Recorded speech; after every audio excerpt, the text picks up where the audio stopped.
Bonjour followers de Télé Béziers, nous sommes, vous reconnaissez le quartier Garibaldi, l'avenue Gambetta. Bonjour Vissal. Bonjour.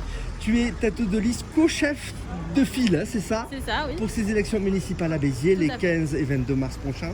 Ça se passe très vite, la campagne est en cours. Oui. Et merci à toutes les listes d'avoir dit oui pour l'interview Télé Béziers. Voilà, déjà 5 ans sur Béziers, 1000 reportages. Et de fréquenter tous les partis et de donner la parole à tout le monde. Et donc, vous faites partie du paysage politique, bien sûr.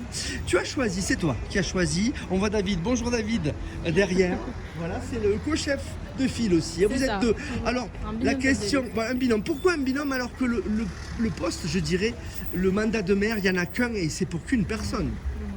Alors on a choisi cette structuration finalement de binôme tête de liste parce qu'en fait ça permet d'avoir un binôme paritaire, donc un homme et une femme, ce qui est très différent de ce que font les autres listes et je trouve que c'est quelque chose d'innovant et d'intéressant. Oui. Et puis ça permet de mettre en place plus de représentation aussi de la population parce qu'on a deux personnes très différentes, deux personnes qui ont les mêmes idées, qui se battent pour les mêmes idées mais qui en termes de tout à l'heure je suis racisé, lui pas.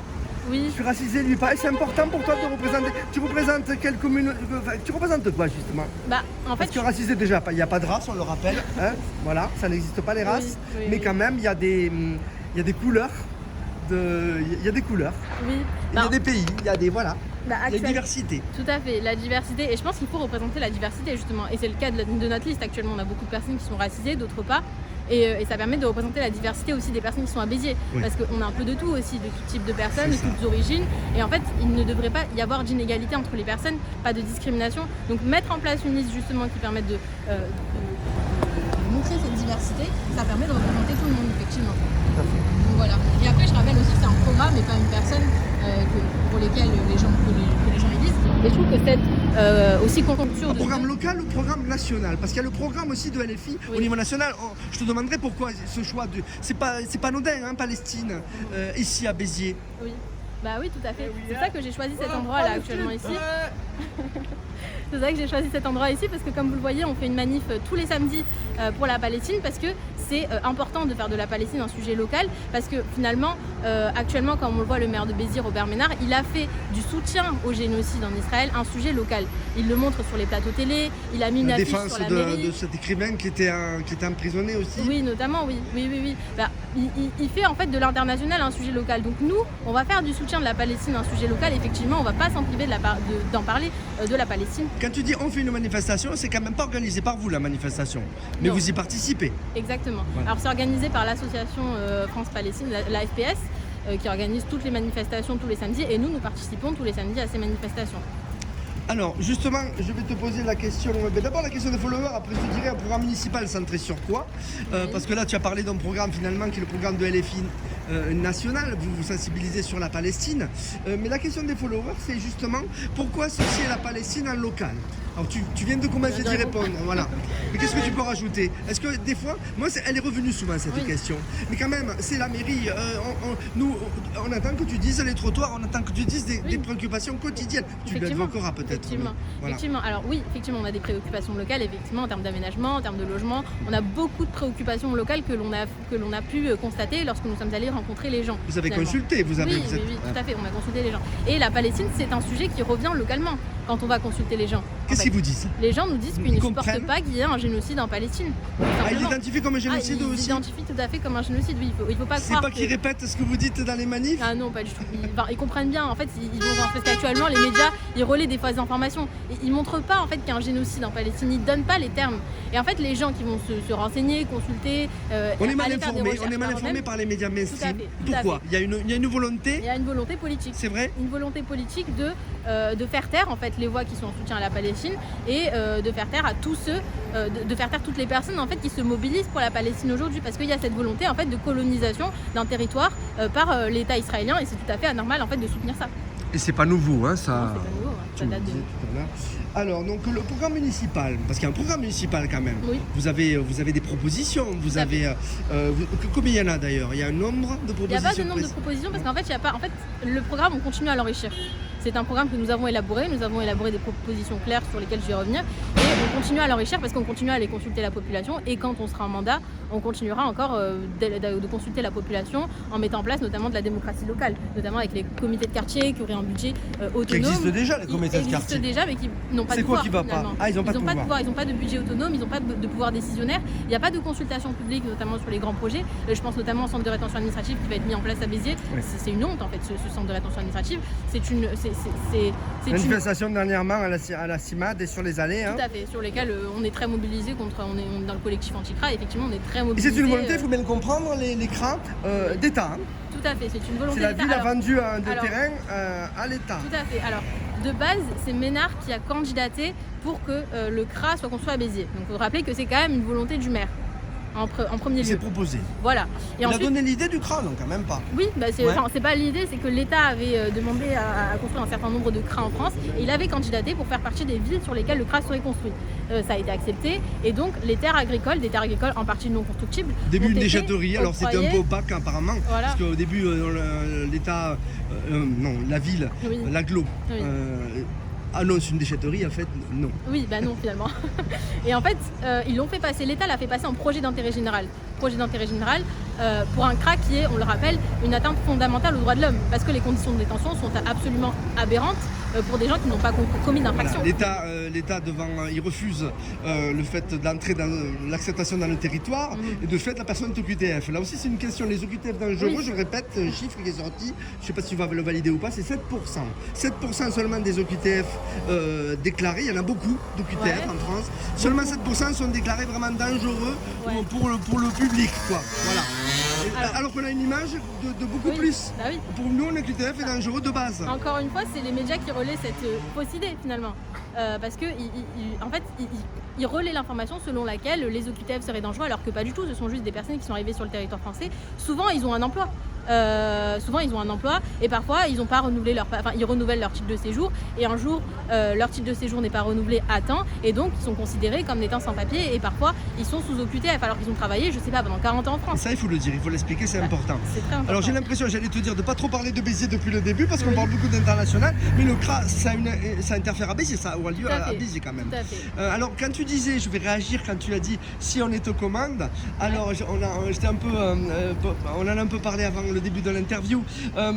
Est-ce que dans ta tête, alors bien sûr on se présente à une élection pour être élu, mais quand tu vois le contexte politique, Emmanuel Bompard qui est venu au Palais des Congrès il a dit vous êtes courageux parce que c'est pas le meilleur des endroits pour LFI pour faire son trou. Oui. Donc quand tu t'engages dans cette élection, est-ce que tu te dis, bien sûr qu'on y va pour gagner, mais est-ce que tu te dis est-ce qu'il y a des chances? Alors bien sûr qu'on y va pour gagner. Je poser la question, c'est mon rôle d'être dans la réalité des choses. Oui. Alors Béziers c'est une ville difficile, on le sait, ça fait quand même 2 mandats qu'on est avec l'extrême droite finalement. Et en fait on se rend compte très vite qu'il y a un fort taux d'abstention à Béziers actuellement. Et que le taux d'abstention il est très fort dans les quartiers populaires en particulier. Donc vous avez le réflexe de dire aux gens inscrivez-vous sur les listes électorales. Tout à fait, on l'a fait. Tu le redis là maintenant. Sur les listes. Maintenant c'est fini du coup, on peut plus s'inscrire sur les listes électorales depuis Mais c'est trop tard, c'est vrai. Depuis hier. Vous avez ça, on enregistre quelques jours avant, on est le 7 je crois. Le 7 c'est ça, le 7. Voilà, donc alors une question, là on est je te le dis, on est à 9 minutes. Donc il nous reste 5 minutes et je voudrais avoir en une grosse minute, Vissal, ton analyse de Béziers aujourd'hui, son évolution depuis 12 ans et son présent aujourd'hui. Et ce qu'on peut. La minute, ça viendra après. Ça va être condensé. C'est un exercice que je te demande. Ouais, alors, pas facile. Alors aujourd'hui à Béziers localement, pour parler très localement, on a une crise du logement. En particulier des logements sociaux. Donc on a un manque de logements sociaux du fait des destructions massives et du fait qu'il n'y a pas plus de logements à Béziers alors qu'on a une augmentation de la population. Donc ça c'est sûr, on a une crise du logement. On a le bon quota de logements sociaux ou pas? On y est dedans ou pas? Non, on n'est pas sur le bon quota de logements sociaux. On paye une amende alors? Voilà, oui. Et donc voilà, et puis on a aussi une indécence des logements sociaux parce qu'actuellement on l'a vu, on a un manque d'entretien. L'insalubrité, Insalubrité, ça totalement. Il y a des rats, il y a des volets cassés, il y a des pannes d'ascenseurs, les parties communes ne sont pas entretenues et comme il n'y a pas de personnel de l'OPH pour se déplacer chez les gens, en fait des fois il y a des problèmes d'infiltration et d'autres types de soucis que rencontrent les gens. Et en fait il n'y a personne pour se déplacer chez eux pour pouvoir régler leurs problèmes. Ça c'est aussi un problème. On a une diminution des effectifs aussi de l'OPH. Là on a vu que justement la municipalité a été condamnée parce qu'il y a eu un licenciement abusif à l'OPH. Ça, ce sont des pratiques qui sont très courantes, justement, qui visent à diminuer l'effectif de l'OPH pour qu'il y ait plus... oui, finalement, ils augmentent les effectifs de la police municipale, par exemple, et ils vont diminuer les effectifs d'un service nécessaire pour les gens, finalement, qui sont en logements sociaux. D'accord. Alors, donc, on va sur l'avenir maintenant. Tu vas apparaître à 2 minutes. D'accord. Et je te relance, bien sûr, je suis là. L'avenir, d'accord. Donc, L'avenir. Comment on voit Béziers? Est-ce qu'il y a un avenir mélanchoniste au LFI, de couleur LFI, c'est des lunettes LFI, ou c'est un avenir pour Béziers? Comment vous le concevez quand vous réfléchissez à ces réalités à construire et ce projet? Oui, le projet déjà, c'est que tout le monde puisse avoir un logement sur sa tête, qu'il n'y ait plus de personnes qui vivent dans le grand froid dans la rue, et que tout le monde puisse vivre dans la décence. Je me rappelle de la promesse de Macron au début de son mandat, qu'il n'y ait plus de SDF dans la rue.